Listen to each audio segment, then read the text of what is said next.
ಸ್ನೇಹಿತರೆ, ನಾನಿವತ್ತು ನಿಮಗೆ ಎಕ್ಸ್ಪ್ಲೇನ್ ಮಾಡ್ತಿರೋ ಮೂವಿ ಇತ್ತೀಚೆಗೆ ತಾನೇ ಬಿಡುಗಡೆಯಾಗಿರುವ ಕಿಷ್ಕಿಂಧಾಪುರಿ ಎಂಬ ತೆಲುಗು ಭಾಷೆಯ one of the best mystery ಹಾಗೂ ಹಾರರ್ ಚಿತ್ರ.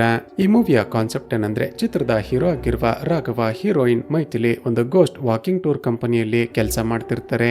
ಅಂದ್ರೆ ಯಾವುದಾದ್ರೂ ಬಂಗಲೆಗಳಲ್ಲಿ ಅಥವಾ ಮನೆಗಳಲ್ಲಿ ದೆವ್ವ ಇದೆ ಅಂತ ಜನಗಳು ಓಡಾಡೋದಕ್ಕೆ ಹೆದರಿಕೊಳ್ಳುವ ಜಾಗಗಳಿಗೆ ಇವರೇ ಸ್ವಲ್ಪ ಫೀಸ್ ಅನ್ನ ಈಸ್ಕೊಂಡು ಜನಗಳನ್ನ ಕರೆದುಕೊಂಡು ಹೋಗಿ ಟೂರ್ ಮಾಡಿಸ್ಕೊಂಡು ಬರ್ತಿರ್ತಾರೆ.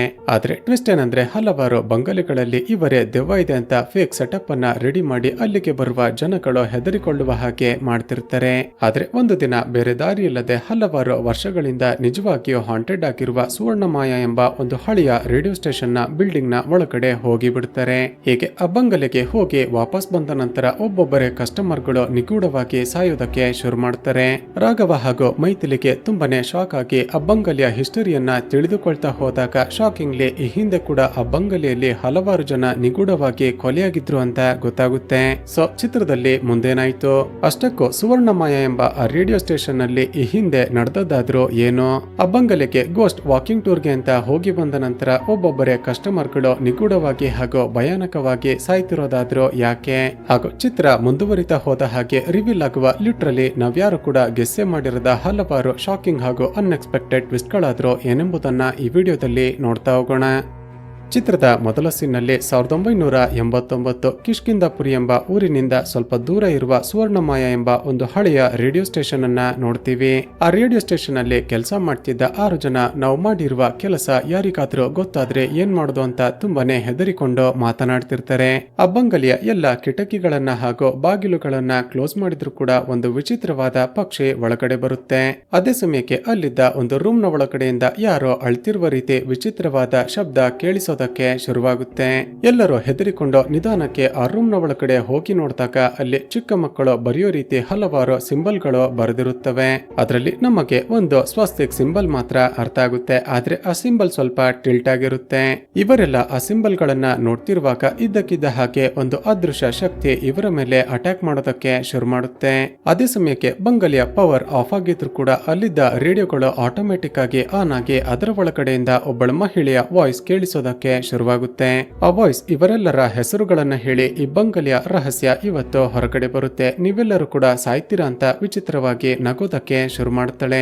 ಅಷ್ಟರಲ್ಲೇ ಬಂಗಲೆಯ ಒಳಗಡೆ ಬಂದಿದ್ದ ಆ ವಿಚಿತ್ರವಾದ ಹುಳು ಇವರ ತಲೆಯ ಒಳಗಡೆ ಹೋಗಿ ಮೆದುಳನ್ನ ಸೀಳಿ ಎಲ್ಲರನ್ನು ಸಾಯಿಸಿ ಬಿಡುತ್ತೆ. ಕ್ಯಾಮ್ರಾ ನಿಧಾನಕ್ಕೆ ಝೂಮ್ ಔಟ್ ಆದಾಗ ಶಾಕಿಂಗ್ಲಿ ಸತ್ತಿರುವ 6 ಜನಗಳ ಡೆಡ್ ಬಾಡಿ ಕೂಡ ಕ್ರಾಸ್ ಆಗಿರುವ ಸ್ವಸ್ತಿಕ್ ಸಿಂಬಲ್ ನ ಶೇಪ್ ನಲ್ಲಿ ಬಿದ್ದಿರೋದನ್ನ ನೋಡ್ತೀವಿ. ಹಾಗೂ ಇಲ್ಲಿಗೆ ಈ ಸೀನ್ ಕಟ್ ಆಗುತ್ತೆ. ನಂತರದ ಸೀನ್ ನಲ್ಲಿ ಅದೇ ಕಿಷ್ಕಿಂಧಾಪುರಿಯಲ್ಲಿ ಶ್ರೀರಾಮ ದೇವರ ಉತ್ಸವ ನಡೀತಿರೋದನ್ನ ನೋಡ್ತೀವಿ. ಆಗ ಒಬ್ಬ ಚಿಕ್ಕ ಹುಡುಗ ತನ್ನ ಬಳಿದ ಸ್ಲಿಂಗ್ ಶಾಟ್ ನಲ್ಲಿ ಬಲೂನ್ಗೆ ಹೊಡೆಯೋದಕ್ಕೆ ಹೋಗಿ ಹಿಂದೆ ಕೂತಿದ್ದ ಒಂದು ಕೋತಿಗೆ ಹೊಡೆದು ಬಿಡುತ್ತಾನೆ. ಆ ಕೋತಿಯ ಜೊತೆ ಅದರ ಮಗು ಕೂಡ ಇದ್ದ ಕಾರಣ ಕೋಪಗೊಂಡು ಆ ಹುಡುಗನ ಮೇಲೆ ಅಟ್ಯಾಕ್ ಮಾಡಬೇಕು ಅಂತ ಚೇಸ್ ಮಾಡೋದಕ್ಕೆ ಶುರು ಮಾಡುತ್ತೆ. ಅಲ್ಲಿಗೆ ಬಂದಿದ್ದ ಜನಗಳೆಲ್ಲ ಹೆದರಿ ದಿಕ್ಕಾಪಾಲಾಗಿ ಓಡೋದಕ್ಕೆ ಶುರು ಮಾಡುತ್ತಾರೆ. ಆದ್ರೆ ಚೇಸ್ ಮಾಡುವ ಬರದಲ್ಲಿ ಆ ಕೋತಿ ತನ್ನ ಮರಿಯನ್ನ ಬೆಂಕಿ ಹತ್ತಿದ್ದ ಮನೆಯ ಒಳಗಡೆ ಬೀಳಿಸಿಕೊಂಡು ಬಿಡುತ್ತೆ. ಅಷ್ಟರಲ್ಲೇ ಅಲ್ಲಿಗೆ ಬಂದ ಚಿತ್ರದ ಹೀರೋ ರಾಘವ ಆ ಕೋತಿಯನ್ನ ಹಾಗೂ ಅದರ ಮರಿಯನ್ನ ಕಾಪಾಡಿ ಎಲ್ಲರನ್ನು ಶಾಂತ ಮಾಡ್ತಾನೆ. ರಾಘವನ ಧೈರ್ಯ ನೋಡಿದ ಒಬ್ಬರು ಪೂಜಾರಿ ಶ್ರೀರಾಮ ದೇವರ ಖಡ್ಗವನ್ನ ಅವನ ಕೈಗೆ ಹಾಕಿಕೊಳ್ಳೋದಕ್ಕೆ ಕೊಡ್ತಾರೆ. ಇಲ್ಲಿಗೆ ಸೀನ್ ಕಟ್ಟಾಕಿ ನಂತರದ ಸೀನ್ ನಲ್ಲಿ ಚಿತ್ರದ ಹೀರೋಯಿನ್ ಆಗಿರುವ ಮೈಥಿಲಿಯನ್ನ ನೋಡ್ತೀವಿ. ಸ್ನೇಹಿತರೆ, ರಾಘವ ಹಾಗೂ ಮೈಥಿಲಿ ಪ್ರೀತಿ ಮಾಡ್ತಿದ್ದು ಇಬ್ಬರು ಗೋಸ್ಟ್ ವಾಕಿಂಗ್ ಟೂರ್ ನಡೆಸುವ ಒಂದು ಕಂಪನಿಯಲ್ಲಿ ಕೆಲಸ ಮಾಡ್ತಿರ್ತಾರೆ. ಆದ್ರೆ ಒಂದಷ್ಟು ಜಾಗಗಳಲ್ಲಿ ಇವರೇ ದೆವ್ವ ಇದೆ ಅಂತ ಫೇಕ್ ಸೆಟಪ್ ಮಾಡಿ ಜನಗಳನ್ನ ಕರೆದುಕೊಂಡು ಹೋಗಿ ಟೂರ್ ಮಾಡಿಸಿ ಹಣ ಸಂಪಾದನೆ ಮಾಡ್ತಿರ್ತಾರೆ. ಆದ್ರೆ ಇವರ ಜೊತೆ ಟೂರ್ಗೆ ಹೋಗಿದ್ದ ವಿಹಾರಿ ಎಂಬ ಒಬ್ಬ ವ್ಯಕ್ತಿಗೆ ಮಾತ್ರ ಇವರೇ ದೆವ್ವ ಇದೆ ಅಂತ ಫೇಕ್ ಸೆಟಪ್ ಮಾಡಿದ್ದಾರೆ ಅಂತ ಗೊತ್ತಾಗಿ ನೆಗೆಟಿವ್ ರಿವ್ಯೂ ಕೊಡೋದಕ್ಕೆ ಸ್ಟಾರ್ಟ್ ಮಾಡಿರ್ತಾನೆ. ಅದನ್ನ ಗಮನಿಸಿದ ಕಂಪನಿಯ ಓನರ್ ಕುಮಾರ್, ಹೀಗೆ ಆದ್ರೆ ನಮ್ಮ ಕಂಪನಿಯ ಬಿಸ್ನೆಸ್ ಹಾಳಾಗುತ್ತೆ ಅಂತ ಒಂದು ಐಡಿಯಾ ಮಾಡ್ತಾನೆ. ಇದಾಗಿ 2 ದಿನಗಳ ನಂತರ ಮತ್ತೊಂದು ಗೋಸ್ಟ್ ವಾಕಿಂಗ್ ಟೂರ್ ಅನ್ನ ಅರೇಂಜ್ ಮಾಡ್ತಾರೆ. ಈ ಬಾರಿ ಆ ಗೋಸ್ಟ್ ವಾಕಿಂಗ್ ಟೂರ್ಗೆ 7 ಜನ ರಿಜಿಸ್ಟರ್ ಮಾಡಿಕೊಂಡಿರ್ತಾರೆ. ಅದರಲ್ಲಿ ಕಳೆದ ಬಾರಿ ಬಂದಿದ್ದ ವಿಹಾರಿ ಕೂಡ ಮತ್ತೆ ರಿಜಿಸ್ಟರ್ ಆಗಿರ್ತಾನೆ. ಕುಮಾರ್ ಈ ಬಾರಿ ಬಂದಿರುವ ಕಸ್ಟಮರ್ ಗಳನ್ನ ಎಕ್ಸೈಟ್ ಮಾಡಿಸೋದಕ್ಕೆ ಒಂದು ಐಡಿಯಾ ಮಾಡ್ತಾನೆ. ಕಿಷ್ಕಿಂಧಾಪುರಿ ಸುತ್ತಮುತ್ತ ಇರುವ ಹಾಂಟೆಡ್ ಪ್ಲೇಸ್ ಗಳ ಹೆಸರುಗಳನ್ನ ಚೀಟಿಗಳಲ್ಲಿ ಬರೆದು ಯಾರಾದ್ರೂ ಒಬ್ರು ಒಂದು ಚೀಟಿಯನ್ನ ಪಿಕ್ ಮಾಡಿ ಅಂತ ಹೇಳ್ತಾನೆ. ನೀವು ಪಿಕ್ ಮಾಡುವ ಚೀಟಿಯಲ್ಲಿ ಯಾವ ಹಾಂಟೆಡ್ ಬಂಗಲೆಯ ಹೆಸರನ್ನ ಬರೆದಿರುತ್ತೋ ಆ ಬಂಗಲೆಗೆ ನಾವು ಟೂರ್ ಮಾಡಿಸ್ತೀವಿ ಅಂತ ಅನೌನ್ಸ್ ಮಾಡಿಬಿಡ್ತಾನೆ. ವಿಹಾರಿ ನಾನೇ ಪಿಕ್ ಮಾಡ್ತೀನಿ ಅಂತ ಮುಂದೆ ಬಂದು ಒಂದು ಚೀಟಿಯನ್ನ ಎತ್ತಿಕೊಳ್ತಾನೆ. ನೋಡಿದ್ರೆ ಶಾಕಿಂಗ್ಲಿ ಆ ಚೀಟಿಯ ಒಳಗಡೆ ಸುವರ್ಣಮಯ ರೇಡಿಯೋ ಸ್ಟೇಷನ್ ಅಂತ ಬರ್ದಿರುತ್ತೆ. ಸುವರ್ಣಮಯ ರೇಡಿಯೋ ಸ್ಟೇಷನ್ ಅಂತ ಗೊತ್ತಾಗ್ತಿದ್ದ ಹಾಗೆ ರಾಘವ ಹಾಗೂ ಮೈಥಿಲಿ ತುಂಬಾನೇ ಶಾಕ್ ಆಗ್ತಾರೆ ಹಾಗೂ ಇಲ್ಲಿಗೆ ಈ ಸೀನ್ ಕಟ್ ಆಗುತ್ತೆ. ಆ ದಿನ ರಾತ್ರಿ ಇವರ ಬಾಸ್ ಅನೌನ್ಸ್ ಮಾಡಿದ ಕಾರಣ ಬೇರೆ ದಾರಿ ಇಲ್ಲದೆ ಟೂರ್ಗೆ ಬಂದಿದ್ದ ಎಲ್ಲರನ್ನು ಆ ರೇಡಿಯೋ ಸ್ಟೇಷನ್ಗೆ ಕರೆದುಕೊಂಡು ಹೊರಡ್ತಾರೆ. ಬರುವಾಗ ರಾಘವ ಹಾಗೂ ಮೈಥಿಲಿ ವಾಸ ಮಾಡ್ತಿದ್ದ ಎದುರುಗಡೆ ಮನೆಯಲ್ಲಿ ವಾಸ ಮಾಡ್ತಿದ್ದ ದಕ್ಷ ಎಂಬ ಒಬ್ಬಳು ಚಿಕ್ಕ ಹುಡುಗಿ ನಾನು ಕೂಡ ಬರ್ತೀನಿ ಅಂತ ಹಠ ಮಾಡಿದ್ದ ಕಾರಣ ಅವಳನ್ನು ಕರೆದುಕೊಂಡು ಬಂದಿರ್ತಾರೆ. ಸ್ನೇಹಿತರೆ, ರಾಘವ ಹಾಗೂ ಮೈಥಿಲಿಯ ಮಾತುಗಳಿಂದ ನಮಗೆ ಗೊತ್ತಾಗೋದೇನೆಂದ್ರೆ ಇದುವರೆಗೂ ಇವರಿಬ್ಬರು ಆ ಬಂಗಲೆಗೆ ಯಾರನ್ನು ಟೂರ್ಗೆ ಅಂತ ಕರೆದುಕೊಂಡು ಹೋಗೇ ಇರೋದಿಲ್ಲ. ಅಷ್ಟಕ್ಕೂ ಸುವರ್ಣಮಯ ರೇಡಿಯೋ ಸ್ಟೇಷನ್ ನ ಬಂಗಲೆ ಒಳಗಡೆ ಏನಿದೆ, ಆ ಬಂಗಲೆಯಲ್ಲಿ ಈ ಹಿಂದೆ ಏನಾಗಿತ್ತು ಅಂತ ಇವರಿಗೆ ಗೊತ್ತೇ ಇರೋದಿಲ್ಲ. ಏನಾದ್ರೂ ಮಾಡಿ ಮ್ಯಾನೇಜ್ ಮಾಡಬೇಕು ಅಂತ ಮಾತನಾಡ್ತಾ ಆ ಬಂಗಲೆಯ ಗೇಟ್ ಅನ್ನ ಓಪನ್ ಮಾಡಿ ಒಳಗಡೆ ಬಂದು ನೋಡಿದ್ರೆ ಆ ಬಂಗಲೆ ನೋಡೋದಕ್ಕೇನೆ ತುಂಬಾನೇ ಭಯಾನಕವಾಗಿರುತ್ತೆ. ರಾಘವ ಬಂಗಲೆಯ ಒಳಗಡೆ ಹೋಗೋದಕ್ಕೆ ಬಾಗಿಲ ಬಳಿ ಬಂದು ನೋಡಿದಾಗ ಅಲ್ಲಿ ದಿಗ್ಬಂಧನ ಹಾಕಿರೋ ರೀತಿ ಹಲವಾರು ತಾಯ್ತಗಳನ್ನ ಕಟ್ಟಿರ್ತಾರೆ. ಆದ್ರೆ ಅದನ್ನೆಲ್ಲ ಇಗ್ನೋರ್ ಮಾಡಿದ ರಾಘವ ಬಾಗಿಲನ್ನ ಮುರಿದು ಎಲ್ಲರನ್ನ ಒಳಗಡೆ ಕರೆದುಕೊಂಡು ಬರ್ತಾನೆ. ಆ ರೇಡಿಯೋ ಸ್ಟೇಷನ್ ನ ಬಂಗಲೆ ನಿಜವಾಗಿಯೂ ಹಾಂಟೆಡ್ ಆಗಿದ್ದ ಕಾರಣ ಎಲ್ಲರಿಗೂ ತುಂಬಾನೇ ಭಯ ಆಗೋದಕ್ಕೆ ಶುರುವಾಗುತ್ತೆ. ಏಕೆ ಎಲ್ಲರೂ ಆ ಬಂಗಲೆ ಒಳಗಡೆ ಸುತ್ತಾಡಿದ ನಂತರ ಇನ್ನೇನು ಅಲ್ಲಿಂದ ಹೊರಗಡೆ ಬರಬೇಕು ಅನ್ನುವಾಗ ಇದ್ದಕ್ಕಿದ್ದ ಹಾಗೆ ಆ ಹಳೆಯ ಕಾಲದ ರೇಡಿಯೋಗಳು ಆಟೋಮೆಟಿಕ್ ಆಗಿ ಆನ್ ಆಗುತ್ತವೆ. ಆಗ ಚಿತ್ರದ ಮೊದಲ ಸೀನ್ನಲ್ಲಿ ನಾವು ಕೇಳಿದ್ದ ಮತ್ತದೇ ಮಹಿಳೆಯ ಭಯಾನಕ ಧ್ವನಿ ಕೇಳೋದಕ್ಕೆ ಶುರುವಾಗುತ್ತೆ. ಹಲವಾರು ವರ್ಷಗಳ ನಂತರ ಸುವರ್ಣಮಯ ರೇಡಿಯೋ ಸ್ಟೇಷನ್ ನ ಬಾಗಿಲುಗಳು ಓಪನ್ ಆಗಿವೆ. ಇನ್ಮುಂದೆ ಇಲ್ಲಿ ಮತ್ತೆ ಆಕಾಶವಾಣಿ ಪ್ರೋಗ್ರಾಮ್ ಸ್ಟಾರ್ಟ್ ಆಗುತ್ತೆ. ಇದು ನೀವೆಲ್ಲ ನನಗೆ ಕೊಟ್ಟಿರುವ ಪುನರ್ಜನ್ಮ ಅಂತ ತುಂಬಾನೇ ವಿಚಿತ್ರವಾಗಿ ಹಾಗೂ ಭಯಾನಕವಾಗಿ ನಗೋದಕ್ಕೆ ಶುರು ಮಾಡುತ್ತೆ. ಹಾಗೂ ಇದಕ್ಕಿದ್ದ ಹಾಗೆ ಎಲ್ಲ ರೇಡಿಯೋ ಎಕ್ವಿಪ್ಮೆಂಟ್ಸ್ ಗಳು ತಮ್ಮಷ್ಟಕ್ಕೆ ತಾವೇ ಸುಟ್ಟು ಹೋಗುತ್ತವೆ. ಈಗ ಆ ಬಂಗಲೆ ಒಳಗಡೆ ನಿಜವಾಗಿಯೂ ದೆವ್ವ ಇದೆ ಅಂತ ಕನ್ಫರ್ಮ್ ಆಗ್ತಿದ್ದ ಹಾಗೆ ರಾಘವ ಹಾಗೂ ಮೈಥಿಲಿ ತಕ್ಷಣ ಎಲ್ಲರನ್ನು ಕರೆದುಕೊಂಡು ಹೊರಗಡೆ ಬರುತ್ತಾರೆ. ಹೊರಗಡೆ ಬಂದು ನೋಡಿದ್ರೆ ಶಾಕಿಂಗ್ಲಿ ಇವರು ಬಂದಿದ್ದ ವ್ಯಾನ್ ಬೆಂಕಿ ಎತ್ತಿ ಉರಿತಿರುತ್ತೆ. ಅದನ್ನ ನೋಡಿದ ಎಲ್ಲರೂ ಮತ್ತಷ್ಟು ಹೆದರಿಕೊಳ್ತಿರುವಾಗ ಮತ್ತದೇ ಭಯಾನಕವಾದ ಧ್ವನಿ ಕೇಳಿಸೋದಕ್ಕೆ ಶುರು ಮಾಡುತ್ತೆ. ಸುವರ್ಣಮಯ ರೇಡಿಯೋ ಸ್ಟೇಷನ್ಗೆ ಕಾಲಿಟ್ಟಿರುವ ಯಾರೊಬ್ಬರು ಬದುಕೋದಿಲ್ಲ, ನೀವೆಲ್ಲರೂ ಒಬ್ಬೊಬ್ಬರೇ ಸಾಯ್ತೀರಾ ಅಂತ ವಿಚಿತ್ರವಾಗಿ ನಗುತ್ತೆ. ಮತ್ತಷ್ಟು ಹೆದರಿಕೊಂಡ ಎಲ್ಲರೂ ಪ್ರಾಣ ಉಳಿದ್ರೆ ಸಾಕು ಅಂತ ಅಲ್ಲಿಂದ ಓಡಿ ಬರ್ತಾರೆ ಹಾಗೂ ಇಲ್ಲಿಗೆ ಈ ಸೀನ್ ಕಟ್ ಆಗುತ್ತೆ. ಮರುದಿನ ಆಫೀಸ್ ಬಳಿ ಇದರ ಬಗ್ಗೆನೆ ಮಾತನಾಡ್ತಿರುವಾಗ ಚಿಂಟು ಎಂಬ ಒಬ್ಬ ಟೀ ಮಾರುವ ಹುಡುಗ ಇವರ ಮಾತುಗಳನ್ನ ಕೇಳಿಸಿಕೊಳ್ತಾನೆ. ಆತ ಆ ರೇಡಿಯೋ ಸ್ಟೇಷನ್ ನ ಹೆಸರನ್ನ ಕೇಳ್ತಿದ್ದ ಹಾಗೇನೆ ಅಣ್ಣ, ನೀವು ನಿಜವಾಗಿಯೂ ಆ ರೇಡಿಯೋ ಸ್ಟೇಷನ್ಗೆ ಹೋಗಿದ್ರ? ನಮ್ಮಮ್ಮ ಆ ರೇಡಿಯೋ ಸ್ಟೇಷನ್ಗೆ ಹೋದವರು ಯಾರು ಕೂಡ ಬದುಕೋದಿಲ್ಲ ಅಂತ ಹೇಳ್ತಿರ್ತಾರೆ. ಅಣ್ಣ, ನನ್ನ ಮಾತನ್ನ ಕೇಳಿ ತಕ್ಷಣ ಆ ಬಂಗಲೆಗೆ ಹೋಗಿರುವ ಎಲ್ಲರೂ ಮನೆಗೆ ಹೋಗಿ ಅರಿಶಿಣದ ನೀರಿನಲ್ಲಿ ಸ್ನಾನ ಮಾಡಿ ದೇವಸ್ಥಾನಕ್ಕೆ ಹೋಗಿ ದೃಷ್ಟಿ ತೆಗೆಸಿಕೊಂಡು ತಾಯ್ತಗಳನ್ನ ಕಟ್ಟಿಸಿಕೊಳ್ಳಿ. ನಿಮ್ಮ ಮಾತುಗಳನ್ನ ಕೇಳಿಸಿಕೊಂಡ ನನಗೆ ಏನಾಗುತ್ತೋ ಅಂತ ಆ ಹುಡುಗ ಹೆದರಿಕೊಂಡು ತಕ್ಷಣ ಮನೆಗೆ ಹೊರಟು ಹೋಗ್ತಾನೆ. ನಂತರದ ಸೀನ್ನಲ್ಲಿ ಆ ದಿನ ರಾತ್ರಿ ಇವರ ಜೊತೆ ಆ ರೇಡಿಯೋ ಸ್ಟೇಷನ್ಗೆ ಟೂರ್ಗೆ ಬಂದಿದ್ದ ಆತ್ರೇಯ ಹಾಗೂ ಮುರುಗೇಶ್ ಎಂಬ ಇಬ್ಬರು ಲೋಕೋ ಪೈಲಟ್ ಗಳು ಕೆಲಸ ಮಾಡ್ತಿರೋದನ್ನ ನೋಡ್ತೀವಿ. ಆ ದಿನ ರಾತ್ರಿ ಇವರಿಬ್ಬರಿಗೂ ಒಂದು ಗೂಡ್ಸ್ ಟ್ರೈನ್ ನ ಡ್ಯೂಟಿಯನ್ನ ಹಾಕಿರ್ತಾರೆ. ಕಿಷ್ಕಿಂದಾಪುರಿ ಬಳಿ ಇರುವ ಫಾರೆಸ್ಟ್ ನಲ್ಲಿ ಟ್ರೈನ್ ಅನ್ನ ಡ್ರೈವ್ ಮಾಡ್ಕೊಂಡು ಹೋಗ್ತಿರುವಾಗ ಇದ್ದಕ್ಕಿದ್ದ ಹಾಗೆ ರೆಡ್ ಸಿಗ್ನಲ್ ಬೀಳುತ್ತೆ.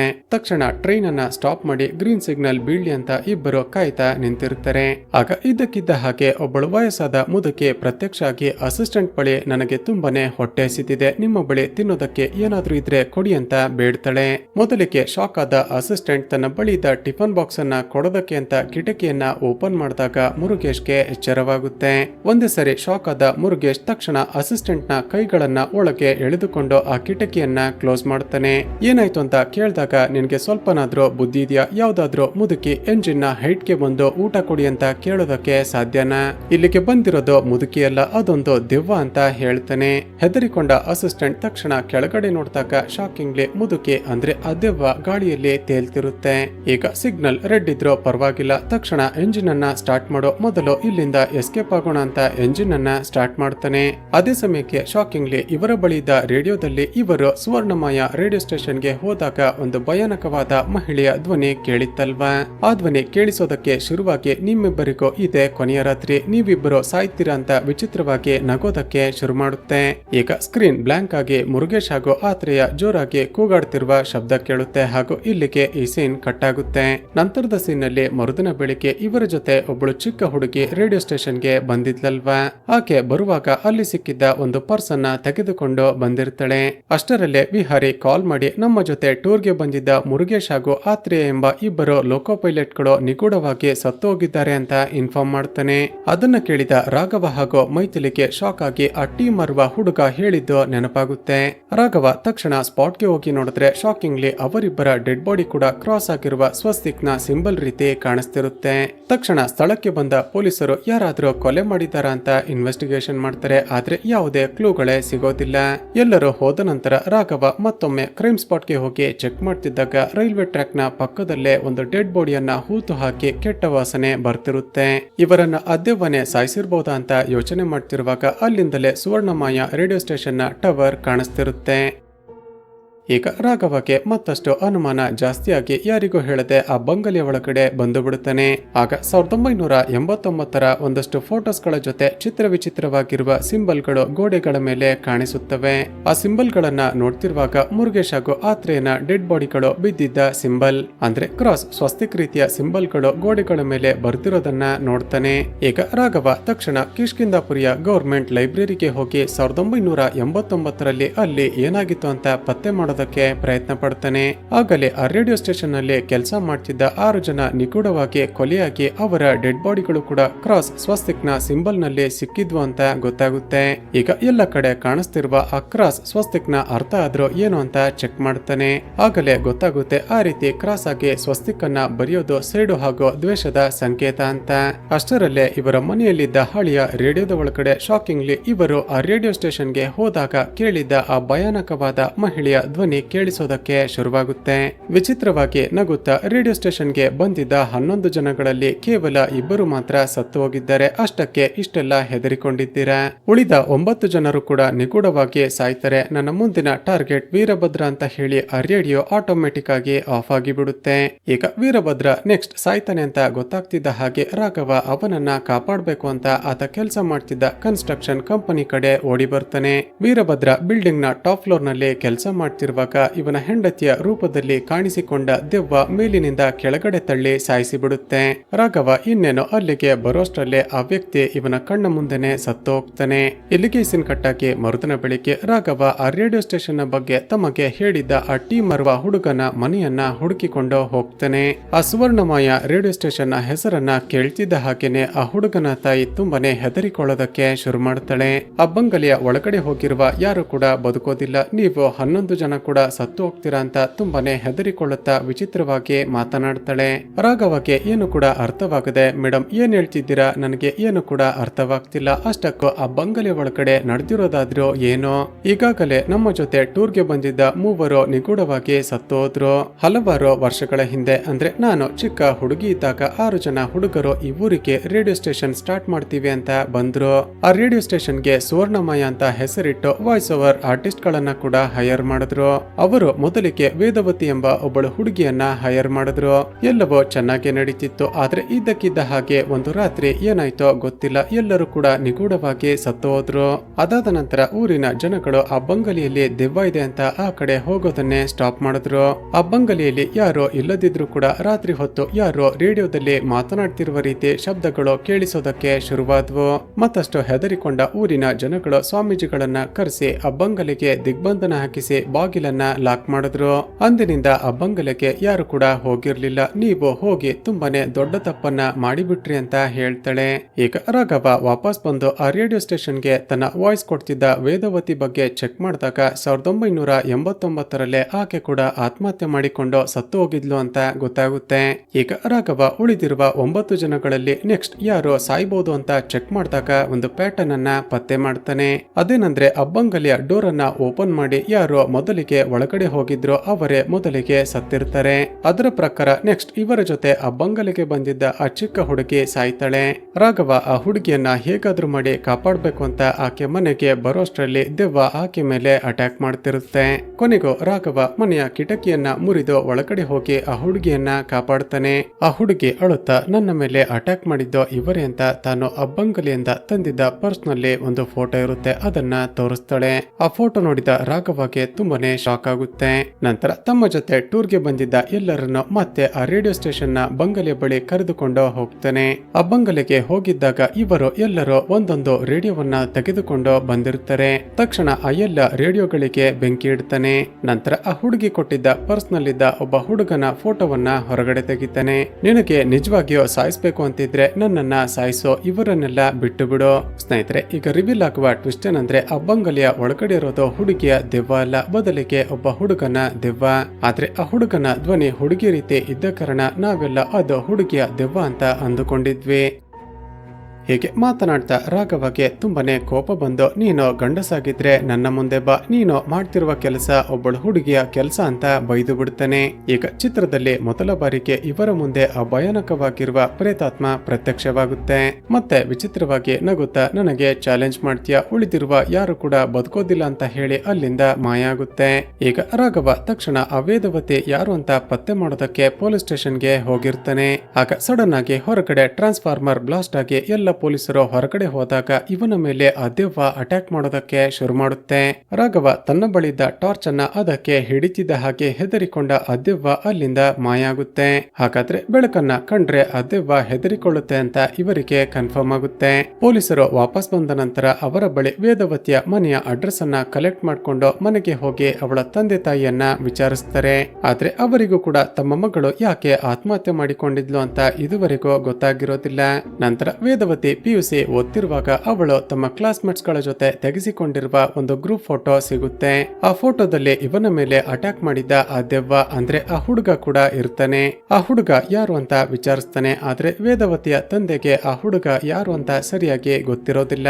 ಆದ್ರೆ ವೇದವತಿಗೆ ಪಾಠ ಮಾಡ್ತಿದ್ದ ಟೀಚರ್ಗೆ ಆ ಹುಡುಗನ ಬಗ್ಗೆ ಗೊತ್ತಿರಬಹುದು ಅಂತ ಅವರ ಮನೆಯ ಅಡ್ರೆಸ್ ಅನ್ನ ಕೊಡ್ತಾನೆ. ತಕ್ಷಣ ಆ ಟೀಚರ್ನ ಮನೆಗೆ ಹೋಗಿ ಆ ಹುಡುಗನ ಬಗ್ಗೆ ವಿಚಾರಿಸಿದಾಗ ಅವನ ಹೆಸರು ವಿಸ್ರವ ಕುಮಾರ್ ಅಂತ ಆ ಟೀಚರ್ ಒಂದು ಫ್ಲಾಶ್ ಬ್ಯಾಕ್ ಹೇಳೋದಕ್ಕೆ ಶುರು ಮಾಡ್ತಾರೆ. ಸ್ನೇಹಿತರೆ, ಆ ವಿಸ್ರವ ಚಂದ್ರ ಗ್ರಹಣದ ದಿನ ಹ್ಯಾಂಡಿಕ್ಯಾಪ್ ಆಗಿ ತುಂಬಾನೇ ವಿಕಾರವಾಗಿ ಹುಟ್ಟಿರ್ತಾನೆ. ಡೆಲಿವರಿ ಮಾಡ್ತಿದ್ದ ಮಹಿಳೆಯರು ಕೂಡ ವಿಸ್ರವನನ್ನ ನೋಡಿ ತುಂಬಾನೇ ಹೆದರಿಕೊಂಡಿರ್ತಾರೆ. ವಿಸ್ರವನ ತಂದೆಗೆ ತನ್ನ ಮಗ ಹ್ಯಾಂಡಿಕ್ಯಾಪ್ ಅಂತ ತುಂಬಾನೇ ಸಿಟ್ಟಿರುತ್ತೆ. ಆದ್ರೆ ಇವನ ತಾಯಿ ಮಾತ್ರ ತುಂಬಾನೇ ಪ್ರೀತಿಯಿಂದ ನೋಡಿಕೊಳ್ತಿರ್ತಾಳೆ. ಆಕೆ ಯಾವಾಗಲೂ ಇವನಿಗೆ ಚೆಸ್ ಆಟವನ್ನ ಹೇಳಿಕೊಡ್ತಾ ಅವನ ಜೊತೆ ಆಟವಾಡ್ತಿರ್ತಾಳೆ. ಒಂದು ದಿನ ಇವನ ತಂದೆ ಕುಡಿದು ಬಂದು ಇವನ ತಾಯಿಗೆ ಹೊಡಿತಿರುವಾಗ ವಿಸ್ರವಗೆ ಕೋಪ ಬಂದು ತನ್ನ ತಂದೆಯನ್ನೇ ದೂರಕ್ಕೆ ತಳ್ಳಿಬಿಟ್ಟಿರ್ತಾನೆ. ವಿಸ್ರವ ಬೆಳೆದು ದೊಡ್ಡವನಾದ ನಂತರ ಇವನ ಸೋದರ ಮಾವ ಇವನನ್ನ ಕರೆದುಕೊಂಡು ಹೋಗಿ ಆ ಟೀಚರ್ನ ಸ್ಕೂಲ್ ನಲ್ಲಿ ಅಡ್ಮಿಷನ್ ಮಾಡಿಸಿರ್ತಾನೆ. ಇವನ ವಾಯ್ಸ್ ಸ್ವಲ್ಪ ಹುಡುಗಿ ರೀತಿ ಇದ್ದ ಕಾರಣ ಆ ಕ್ಲಾಸ್ ನಲ್ಲಿ ಓದ್ತಿದ್ದ ಹುಡುಗ ಹಾಗೂ ಹುಡುಗಿಯರು ಯಾವಾಗಲೂ ಇವನಿಗೆ ರೇಗಿಸ್ತಿರ್ತಾರೆ. ಹೀಗೆ ವಿಸ್ರವ ಬೆಳೆದು ದೊಡ್ಡವನಾಗ್ತಾನೆ. ಈತ ಯಾವಾಗಲೇ ಸ್ವಸ್ತಿಕ್ ಚಿಹ್ನೆಯನ್ನ ಬಿಡಿಸೋದಕ್ಕೆ ಹೋದ್ರೂ ಕೂಡ ಅದನ್ನ ಸ್ವಲ್ಪ ಕ್ರಾಸ್ ಆಗಿ ಬರೀತಿರ್ತಾನೆ. ಹೀಗಿರುವಾಗಲೇ ಆ ಊರಲ್ಲಿ ಹೊಸದಾಗಿ ಒಂದು ರೇಡಿಯೋ ಸ್ಟೇಷನ್ ಸ್ಟಾರ್ಟ್ ಆಗುತ್ತೆ ಅಂತ ಅನೌನ್ಸ್ ಆಗುತ್ತೆ. ಹಾಗೂ ರೇಡಿಯೋದ ಪ್ರೋಗ್ರಾಮ್ ಗಳಿಗೆ ವಾಯ್ಸ್ ಓವರ್ ಮಾಡೋದಕ್ಕೆ ಆರ್ಟಿಸ್ಟ್ ಗಳು ಕೂಡ ಬೇಕು ಅಂತ ಆಡಿಷನ್ ಅನ್ನ ಅನೌನ್ಸ್ ಮಾಡ್ತಾರೆ. ಸ್ನೇಹಿತರೆ, ವಿಸ್ರವನ ಕ್ಲಾಸ್ಮೇಟ್ ಆಗಿದ್ದ ವೇದವತಿಯನ್ನ ಮದುವೆ ಆಗುವ ಹುಡುಗನೇ ಆ ಹೊಸದಾಗಿ ಸ್ಟಾರ್ಟ್ ಆಗಿರುವ ರೇಡಿಯೋ ಸ್ಟೇಷನ್ಗೆ ಹೆಡ್ ಆಗಿ ಅಪಾಯಿಂಟ್ ಆಗಿರ್ತಾನೆ. ಈಗ ವಿಸ್ರವನ ವಾಯ್ಸ್ ಕೂಡ ಹುಡುಗಿ ರೀತಿನೇ ಇದ್ದ ಕಾರಣ ಇವನ ಟೀಚರ್ ಹಾಗೂ ಇವನ ತಾಯಿ ನೀನು ಕೂಡ ಆಡಿಷನ್ ಅಟೆಂಡ್ ಮಾಡೋ ಅಂತ ಫೋರ್ಸ್ ಮಾಡ್ತಾರೆ. ಸರಿ ಅಂತ ಈತ ಮೋಟಿವೇಟ್ ಆಗಿ ಆಡಿಷನ್ ಅನ್ನ ಅಟೆಂಡ್ ಮಾಡಿ ಆಶ್ಚರ್ಯವೆಂಬಂತೆ ಅದರಲ್ಲಿ ಸೆಲೆಕ್ಟ್ ಕೂಡ ಆಗಿಬಿಡ್ತಾನೆ. ತನ್ನ ಮಗ ಸೆಲೆಕ್ಟ್ ಆದ ಅಂತ ವಿಸ್ರವನ ತಾಯಿ ಕೂಡ ತುಂಬಾನೇ ಖುಷಿ ಪಟ್ಟಿರ್ತಾಳೆ. ಆದ್ರೆ ಕೆಲವು ದಿನಗಳ ನಂತರ ನೋಡಿದ್ರೆ ಇವನ ವಾಯ್ಸ್ ಈ ವಾಯ್ಸ್ ವೇದವತಿಯ ವಾಯ್ಸ್ ಅಂತ ಆ ರೇಡಿಯೋ ಸ್ಟೇಷನ್ ಅವರು ಅನೌನ್ಸ್ ಮಾಡಿಬಿಡ್ತಾರೆ. ಅದರಿಂದ ಕೋಪಗೊಂಡ ವಿಸ್ರವ ಆ ಪೋಸ್ಟರ್ ಅನ್ನ ಹರಿದು ಹಾಕಿ ಅದನ್ನ ಕೇಳೋದಕ್ಕೆ ಅಂತಾನೆ ರೇಡಿಯೋ ಸ್ಟೇಷನ್ ಗೆ ಹೋಗಿರ್ತಾನೆ. ಹಾಗೂ ಇಲ್ಲಿಗೆ ಈ ಸೀನ್ ಕಟ್ ಆಗುತ್ತೆ. ಈಗ ಪ್ರೆಸೆಂಟ್ ನಲ್ಲಿ ಆ ಟೀಚರ್ ತುಂಬಾನೇ ಬೇಜಾರಾಗಿ ಆವತ್ತು ರೇಡಿಯೋ ಸ್ಟೇಷನ್ ಗೆ ಹೋಗಿದ್ದ ವಿಸ್ರವ ವಾಪಸ್ ಬರ್ಲೇ ಇಲ್ಲ. ಆತ ಏನಾದ, ಎಲ್ಲಿಗೆ ಹೋದ ಅಂತ ಕೂಡ ಯಾರಿಗೋ ಗೊತ್ತಿಲ್ಲ ಅಂತ ಹೇಳಿ ಅವರನ್ನ ಅಲ್ಲಿಂದ ಕಳುಹಿಸಿಕೊಡ್ತಾನೆ. ಈಗ ಮೂವರು ಕಾರ್ ನಲ್ಲಿ ವಾಪಸ್ ಬರ್ತಿರುವಾಗ ಮೈಥಿಲಿ ವಿಸ್ರವಗೆ ಅವರೆಲ್ಲ ಸೇರಿ ತುಂಬಾನೇ ಅನ್ಯಾಯ ಮಾಡಿದ್ರು. ಅವನ ವಾಯ್ಸ್ ಅನ್ನ ಯೂಸ್ ಮಾಡ್ಕೊಂಡು ಅದಕ್ಕೆ ಬೇರೆಯವರ ಫೋಟೋವನ್ನ ಯಾಕೆ ಪಬ್ಲಿಷ್ ಮಾಡಿದ್ರು. ಆ ವಿಸ್ರವ ತುಂಬಾನೇ ಪಾಪ ಅಂತ ಹೇಳ್ತಿದ್ದ ಹಾಗೆ ಇವರ ಕಾರಿಗೆ ಸಡನ್ ಆಗಿ ಒಂದು ನಾಯಿ ಅಡ್ಡ ಬಂದು ಇವರ ಕಾರ್ ಇದ್ದಕ್ಕಿದ್ದ ಹಾಗೆ ಪಕ್ಕದಲ್ಲಿದ್ದ ಒಂದು ಸುಡುಗಾಡಿನ ಒಳಗಡೆ ಹೊರಟು ಹೋಗುತ್ತೆ. ಹೆದರಿಕೊಂಡ ಮೂವರು ತಕ್ಷಣ ಅಲ್ಲಿಂದ ಹೊರಡಬೇಕು ಅನ್ನುವಾಗ ರಾಘವ ಅಲ್ಲೇ ಇದ್ದ ಒಂದು ಸಮಾಧಿಯನ್ನ ನೋಡಿ ತುಂಬಾನೇ ಶಾಕ್ ಆಗ್ತಾನೆ. ಯಾಕಂದ್ರೆ ಆ ಸಮಾಧಿ ಈಗ ತಾನೆ ಇವರು ಮಾತನಾಡಿಸಿಕೊಂಡು ಬಂದಿದ್ದ ಆ ಟೀಚರ್ದು. ಸ್ನೇಹಿತರೆ, ಇದರರ್ಥ ಇಷ್ಟೊತ್ತು ಇವರ ಜೊತೆ ಮಾತಾಡಿದ್ದು ಬೇರೆ ಯಾರು ಅಲ್ಲ, ಅದು ಅವಿಸ್ರವನ ಪ್ರೇತಾತ್ಮ. ಈಗ ಮತ್ತಷ್ಟು ಹೆದರಿಕೊಂಡ ಮೂವರು ತಕ್ಷಣ ಅಲ್ಲಿಂದ ಕಾರ್ನಲ್ಲಿ ಬರ್ತಿರುವಾಗ ಒಂದು ದೊಡ್ಡ ಲಾರಿ ಬಂದು ಇವರ ಕಾರ್ಗೆ ಗುದ್ದೆ ಆಕ್ಸಿಡೆಂಟ್ ಆಗಿ ಬಿಡುತ್ತೆ. ಆಕ್ಸಿಡೆಂಟ್ ನಲ್ಲಿ ಮೈಥಿಲಿ ತಲೆಗೆ ತುಂಬಾನೇ ಪೆಟ್ಟಾಗಿ ತಕ್ಷಣ ಆಕೆಯನ್ನ ಆಸ್ಪತ್ರೆಗೆ ಅಡ್ಮಿಟ್ ಮಾಡ್ತಾರೆ. ಹೀಗೆ ಮೈಥಿಲಿ ನಾರ್ಮಲ್ ಆಗಿ ಮಾತನಾಡ್ತಿರ್ತಾಳೆ. ಆದ್ರೆ ಇದ್ದಕ್ಕಿದ್ದ ಹಾಗೆ ಶಾಕಿಂಗ್ಲಿ ಅವಿಸ್ರವ ಮೈಥಿಲಿಯ ದೇಹದ ಒಳಗಡೆ ಬಂದು ಬಿಡುತ್ತಾನೆ. ಸ್ನೇಹಿತರೆ, ಮೈಥಿಲಿಯ ದೇಹದ ಒಳಗಡೆ ಇದ್ದ ಅವಿಸ್ರವ ಎಷ್ಟು ಪವರ್ಫುಲ್ ಆಗಿರ್ತಾನೆ ಅಂದ್ರೆ ಆಸ್ಪತ್ರೆಯ ಎಲ್ಲ ಎಕ್ವಿಪ್ಮೆಂಟ್ಸ್ ಗಳನ್ನ ಒಂದೇ ಕ್ಷಣದಲ್ಲಿ ಒಡೆದು ಹಾಕ್ತಾನೆ. ಆಗ ರಾಘವ ತಕ್ಷಣ ಅಲ್ಲೇ ಇದ್ದ ಒಂದು ಮತ್ತು ಬರುವ ಇಂಜೆಕ್ಷನ್ ಅನ್ನ ಮೈಥಿಲಿಗೆ ಇಂಜೆಕ್ಟ್ ಮಾಡಿ ಆಕೆ ಪ್ರಜ್ಞೆ ತಪ್ಪುವ ಹಾಗೆ ಮಾಡಿ ಬಿಡ್ತಾನೆ. ಸ್ನೇಹಿತರೆ, ಇದುವರೆಗೂ ರಾಘವನ ಜೊತೆಯಲ್ಲಿ ಇರೋರಿಗೆ ಏನೇ ತೊಂದರೆ ಆಗಿದ್ರು ಕೂಡ ಇವನಿಗೆ ಮಾತ್ರ ಏನೋ ತೊಂದರೆ ಆಗಿರೋದಿಲ್ಲ. ಅದಕ್ಕೆ ಕಾರಣ ಏನಿರಬಹುದು ಅಂತ ಯೋಚನೆ ಮಾಡ್ತಿರುವಾಗ ತನ್ನ ಕೈಯಲ್ಲಿ ಹಾಕಿಕೊಂಡಿರುವ ಶ್ರೀರಾಮ ದೇವರ ಖಡ್ಗ ಕಾಣಿಸುತ್ತೆ. ಸ್ನೇಹಿತರೆ, ನಿಮಗೆ ನೆನಪಿದ್ರೆ ಚಿತ್ರದ ಶುರುವಿನಲ್ಲಿ ಒಬ್ಬರು ಸ್ವಾಮೀಜಿ ಇವನಿಗೆ ಶ್ರೀರಾಮ ದೇವರ ಖಡ್ಗವನ್ನ ಕೊಟ್ಟಿರ್ತಾರೆ. ಅದೇ ಸಮಯಕ್ಕೆ ಒಬ್ಬರು ಡಾಕ್ಟರ್ ಆಕ್ಸಿಜನ್ ಸಿಲಿಂಡರ್ ಅನ್ನ ತೆಗೆದುಕೊಂಡು ಹೋಗ್ತಿರೋದನ್ನ ನೋಡಿ ಮತ್ತೊಂದು ವಿಷಯ ಫ್ಲಾಶ್ ಆಗುತ್ತೆ.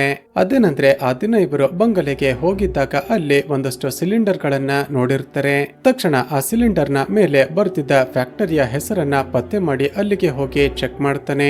ಆದ್ರೆ ಆ ಫ್ಯಾಕ್ಟರಿಯ ಓನರ್ ಆ ಬಂಗಲೆಯಲ್ಲಿ ತಮ್ಮ ಕಂಪನಿಯ ಸಿಲಿಂಡರ್ ಗಳನ್ನ ಈತ ನೋಡಿದ್ದ ಅಂತ ಗೊತ್ತಾಗ್ತಿದ್ದ ಹಾಗೆ ಹುಡುಗರನ್ನ ಬಿಟ್ಟು ಅಟ್ಯಾಕ್ ಮಾಡಿಸ್ತಾನೆ. ಕೊನೆಗೂ ರಾಘವ ಎಲ್ಲರಿಗೂ ಹೊಡೆದು ವಿಚಾರಿಸಿದಾಗ ಆತ ಒಂದು ಫ್ಲಾಶ್ ಬ್ಯಾಕ್ ಹೇಳೋದಕ್ಕೆ ಶುರು ಮಾಡ್ತಾನೆ. ಸ್ನೇಹಿತರೆ, ಅಷ್ಟಕ್ಕೂ 1989ರಲ್ಲಿ ವಿಸ್ರವನ ವಾಯ್ಸ್ ರೇಡಿಯೋ ಸ್ಟೇಷನ್ ನಲ್ಲಿ ಸೆಲೆಕ್ಟೇ ಆಗಿರೋದಿಲ್ಲ. ಅಂದ್ರೆ ನಿಜವಾಗಿಯೂ ಸೆಲೆಕ್ಟ್ ಆಗಿದ್ದು ವೇದವತಿಯ ವಾಯ್ಸೇ. ತನ್ನ ಬದಲು ವೇದವತಿಯ ವಾಯ್ಸ್ ಸೆಲೆಕ್ಟ್ ಆಗಿದೆ ಅಂತ ಗೊತ್ತಾಗ್ತಿದ್ದ ಹಾಗೆ ವಿಸ್ರವ ಹುಚ್ಚನ ರೀತಿ ಕೂಗಾಡ್ತಾ ರೇಡಿಯೋ ಸ್ಟೇಷನ್ಗೆ ಹೋಗಿ ಅವಳ ಮೇಲೆ ಅಟ್ಯಾಕ್ ಮಾಡೋದಕ್ಕೆ ಶುರು ಮಾಡಿರ್ತಾನೆ. ಈ ರೇಡಿಯೋ ಸ್ಟೇಷನ್ ನ ಹೆಡ್ ನಿನ್ನನ್ನ ಮದ್ವೆ ಆಗ್ತಿದ್ದಾನೆ ಅನ್ನೋ ಕಾರಣಕ್ಕೇನೆ ಅಲ್ವಾ ನಿನ್ನನ್ನ ಸೆಲೆಕ್ಟ್ ಮಾಡಿರೋದು ಅಂತ ಅವಳ ಸೀರೆಯನ್ನ ಬಿಚ್ಚಿ ತುಂಬಾನೇ ಅವಮಾನ ಮಾಡ್ತಾನೆ. ಈಗ ಈ ವಿಷಯ ಅಲ್ಲಿ ಕೆಲಸ ಮಾಡ್ತಿದ್ದ ಎಲ್ಲರಿಗೂ ಗೊತ್ತಾಗ್ತಿದ್ದ ಹಾಗೆ ವಿಸ್ರವಗೆ ಸರಿಯಾಗಿ ಹೊಡೆದು ಒಂದು ರೂಮ್ ನಲ್ಲಿ ಲಾಕ್ ಮಾಡ್ತಾರೆ. ಮತ್ತೊಂದು ಕಡೆ ಎಲ್ಲರ ಮುಂದೆ ತನ್ನ ಬಟ್ಟೆಯನ್ನ ಬಿಚ್ಚಿ ಅವಮಾನ ಮಾಡಿದ್ದ ಕಾರಣ ವೇದವತಿ ಅಳುತ್ತಾ ಮನೆಗೆ ಹೋಗಿ ಆತ್ಮಹತ್ಯೆ ಮಾಡಿಕೊಂಡು ಸತ್ತು ಹೋಗ್ತಾಳೆ. ಈಗ ತಾನು ಮದುವೆ ಆಗಬೇಕಾಗಿದ್ದ ವೇದವತಿ ಇವನಿಂದಾಗಿ ಆತ್ಮಹತ್ಯೆ ಮಾಡಿಕೊಂಡ್ಲು ಅಂತ ಗೊತ್ತಾಗ್ತಿದ್ದ ಹಾಗೆ ರೇಡಿಯೋ ಸ್ಟೇಷನ್ ನ ಹೆಡ್ ಗೆ ತುಂಬಾನೇ ಕೋಪ ಬರುತ್ತೆ. ಈಗ ಅವಿಸ್ರವಗೆ ಟಾರ್ಚರ್ ಮಾಡಿ ಸಾಯಿಸಬೇಕು ಅಂತ ಡಿಸೈಡ್ ಮಾಡಿದ 6 ಜನ ಹತ್ತಿರದ ಫ್ಯಾಕ್ಟರಿಗೆ ಹೋಗಿ ಟಾಕ್ಸಿಕ್ ಗ್ಯಾಸ್ ಸಿಲಿಂಡರ್ ಅನ್ನ ತರ್ತಾರೆ. ನಂತರ ಆತ ಯಾವುದೇ ಕಾರಣಕ್ಕೂ ಕಣ್ಣನ್ನ ಮುಚ್ಚಬಾರ್ದು ಅಂತ ಅವನ ಮುಖಕ್ಕೆ ಟಾರ್ಚ್ ಅನ್ನ ಆನ್ ಮಾಡಿಟ್ಟು ಆ ಗ್ಯಾಸ್ ಅನ್ನ ಲೀಕ್ ಮಾಡಿ ಅಲ್ಲಿಂದ ಹೊರಟು ಹೋಗ್ತಾರೆ. ಹೀಗೆ ಕೊನೆಗೂ ಆ ಟಾಕ್ಸಿಕ್ ಗ್ಯಾಸ್ ಅನ್ನ ಉಸಿರಾಡ್ತಾ ವಿಸ್ರವ 12 ದಿನಗಳ ನಂತರ ಒದ್ದಾಡಿ ಸತ್ತು ಹೋಗ್ತಾನೆ. ತಕ್ಷಣ ಈ ವಿಷಯ ಯಾರಿಗೂ ಗೊತ್ತಾಗಬಾರ್ದು ಅಂತ 6 ಜನ ಸೇರಿ ವಿಸ್ರವನ ಡೆಡ್ ಬಾಡಿಯನ್ನ ರೈಲ್ವೆ ಟ್ರ್ಯಾಕ್ ನ ಪಕ್ಕದಲ್ಲಿ ಹೂತು ಹಾಕ್ತಾರೆ.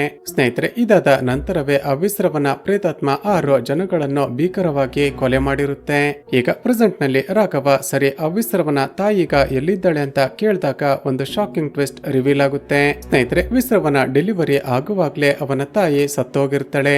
ಆದ್ರೆ ಹುಟ್ಟಿದಾಗ್ಲೇ ಬುದ್ಧಿಮಾಂದ್ಯ ಹುಡುಗನಾಗಿದ್ದ ವಿಸ್ರವ ನನ್ನ ತಾಯಿ ಇನ್ನೂ ಕೂಡ ಬದುಕಿದ್ದಾಳೆ ಅಂತ ಇಮ್ಯಾಜಿನೇಷನ್ ಮಾಡಿಕೊಳ್ತಿರ್ತಾನೆ. ತನ್ನ ತಾಯಿ ಯೂಸ್ ಮಾಡ್ತಿದ್ದ ಕನ್ನಡಿಯನ್ನ ನೋಡ್ತಾ ಅದರ ಒಳಗಡೆನೆ ನನ್ನ ತಾಯಿ ಇದ್ದಾಳೆ ಅಂತ ಅದರ ಜೊತೆಗೇನೆ ಮಾತನಾಡೋದಕ್ಕೆ ಶುರು ಮಾಡಿರ್ತಾನೆ.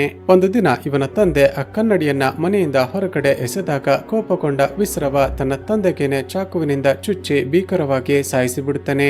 ಈಗ ರಾಘವ ಹೇಗಾದ್ರೂ ಮಾಡಿ ಆ ಪ್ರೇತಾತ್ಮವನ್ನ ತಡಿಬೇಕು ಅಂತ ಈ ಹಿಂದೆ ಆ ಬಂಗಲೆಗೆ ದಿಗ್ಬಂಧನ ಮಾಡಿದ್ದ ಸ್ವಾಮೀಜಿ ಬಳಿ ಬರ್ತಾನೆ.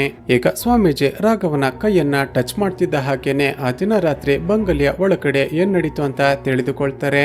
ಸ್ನೇಹಿತರೆ, ಶಾಕಿಂಗ್ಲಿ ಆ ದಿನ ರಾತ್ರಿ ಇವರು ಆ ಬಂಗಲೆಯ ಒಳಗಡೆ ಹೋದಾಗ ವಿಸ್ರವನ ಆ ಕನ್ನಡಿಯನ್ನ ಒಡೆದು ಹಾಕಿರ್ತಾರೆ. ಅದರ ಒಳಗಡೆನೆ ನನ್ನ ತಾಯಿ ಇದ್ದಾಳೆ ಅಂತ ಅಂದುಕೊಂಡಿದ್ದ ವಿಸ್ರವನ ಪ್ರೇತಾತ್ಮ ಅಂದಿನಿಂದ ಒಬ್ಬೊಬ್ಬರನ್ನೇ ಕೊಲೆ ಮಾಡೋದಕ್ಕೆ ಶುರು ಮಾಡಿರುತ್ತೆ. ಈಗ ಏನಾಗಿದೆ ಅಂತ ಗೊತ್ತಾಗ್ತಿದ್ದ ಹಾಗೆ ಸ್ವಾಮೀಜಿ ಮೈಥಿಲಿಯನ್ನ ಆಶ್ರಮಕ್ಕೆ ಕರೆದುಕೊಂಡು ಬಂದು ಪೂಜೆಯನ್ನ ಸ್ಟಾರ್ಟ್ ಮಾಡ್ತಾರೆ. ನಂತರ ವಿಸ್ರವ ಬದುಕಿದ್ದಾಗ ಆತ ಇಷ್ಟಪಡ್ತಿದ್ದ ಎಲ್ಲ ವಸ್ತುಗಳನ್ನ ನಾಶ ಮಾಡಿದ್ರೆ ಮಾತ್ರನೇ ಅವನ ಆತ್ಮ ಇಲ್ಲಿಂದ ಹೋಗುತ್ತೆ ಅಂತ ಹೇಳ್ತಾರೆ. ತಕ್ಷಣ ರಾಘವ ಆ ವಿಸ್ರವ ಬದುಕಿದ್ದಾಗ ಯೂಸ್ ಮಾಡ್ತಿದ್ದ ಅವನ ಚೆಸ್ ಬೋರ್ಡ್ ಹಾಗೂ ಆತ ಯೂಸ್ ಮಾಡ್ತಿದ್ದ ರೇಡಿಯೋವನ್ನ ತೆಗೆದುಕೊಂಡು ಬರ್ತಾನೆ. ಆದ್ರೆ ಅಷ್ಟರಲ್ಲೇ ಆಶ್ರಮದಲ್ಲಿ ವಿಸ್ರವನ ಪ್ರೇತಾತ್ಮ ಎಲ್ಲರ ಮೇಲೆ ಅಟ್ಯಾಕ್ ಮಾಡೋದಕ್ಕೆ ಶುರು ಮಾಡುತ್ತೆ. ಆದ್ರೆ ರಾಘವನ ಕೈಯಲ್ಲಿ ಆ ಖಡ್ಗ ಇದ್ದ ಕಾರಣ ಅವನ ಮೇಲೆ ಅಟ್ಯಾಕ್ ಮಾಡೋದಕ್ಕೆ ಸಾಧ್ಯ ಆಗೋದಿಲ್ಲ. ಈಗ ರಾಘವ ಮೈಥಿಲಿಯನ್ನ ಕಾಪಾಡೋದಕ್ಕೆ ತನ್ನ ಕೈಯಲ್ಲಿದ್ದ ಆ ದೇವರ ಖಡ್ಗವನ್ನ ಆಕೆಯ ಕೈಗೆ ಹಾಕಿ ಬಿಡುತ್ತಾನೆ. ಆಗ ವಿಸ್ರವನ ಪ್ರೇತಾತ್ಮ ಮೈಥಿಲಿಯ ದೇಹವನ್ನ ಬಿಟ್ಟು ತಕ್ಷಣ ರಾಘವನ ದೇಹದ ಒಳಗಡೆ ಹೊರಟೋಗುತ್ತೆ. ಹಾಗೂ ರಾಘವ ತನ್ನ ದೇಹಕ್ಕೆ ತಾನೇ ಚಾಕುವಿನಿಂದ ಚುಚ್ಚಿಕೊಳ್ಳುವ ಹಾಗೆ ಮಾಡಿಬಿಡುತ್ತೆ. ಈ ಕಡೆ ಮೈಥಿಲಿಗೆ ಆ ದಿನ ಆ ರೇಡಿಯೋ ಸ್ಟೇಷನ್ಗೆ ಹೋದಾಗ ಅಲ್ಲಿ ಒಂದು ತಾಯತ ಸಿಕ್ಕಿರುತ್ತೆ. ಸ್ನೇಹಿತರೆ, ಆ ತಾಯ್ತ ಬೇರೆ ಯಾವುದೂ ಅಲ್ಲ, ಅದು ವಿಸ್ರವ ಕುಮಾರ ಹಾಕಿಕೊಳ್ತಿದ್ದ ಅವನ ತಾಯಿಯ ತಾಯ್ತ. ತಕ್ಷಣ ಸ್ವಾಮೀಜಿ ಆ 3 ವಸ್ತುಗಳನ್ನ ಬೆಂಕಿಗೆ ಬಿಸಾಕಿ ಅವನ ಪ್ರೇತಾತ್ಮವನ್ನ ಬಂಧನ ಮಾಡ್ತಾರೆ. ನಂತರ ಅವನ ಆತ್ಮಕ್ಕೆ ಶಾಂತಿ ಸಿಗುವ ಹಾಗೆ ಮಾಡಿ ಭೂಮಿಯಿಂದ ಕಳುಹಿಸಿ ಬಿಡ್ತಾರೆ. ಇಲ್ಲಿಗೆ ಸೀನ್ ಕಟ್ಟಾಗಿ ಚಿತ್ರದ ಎಂಡ್ಸಿನಲ್ಲಿ ಮತ್ತೊಂದು ಶಾಕಿಂಗ್ ಟ್ವಿಸ್ಟ್ ರಿವೀಲ್ ಆಗುತ್ತೆ. ಸ್ನೇಹಿತರೆ, ವಿಸ್ರವಗೆ ಆ ಕನ್ನಡಿಯ ಮೂಲಕ ಕಾಣಿಸ್ತಿದ್ದ ಅವನ ತಾಯಿಯ ಪ್ರತಿಬಿಂಬ ಅಸಲಿಗೆ ಒಂದು ಪ್ರೇತಾತ್ಮನೇ ಆಗಿರುತ್ತೆ. ಹಾಗೂ ಇಲ್ಲಿಗೆ ಈ ಚಿತ್ರ ಮುಕ್ತಾಯವಾಗುತ್ತೆ.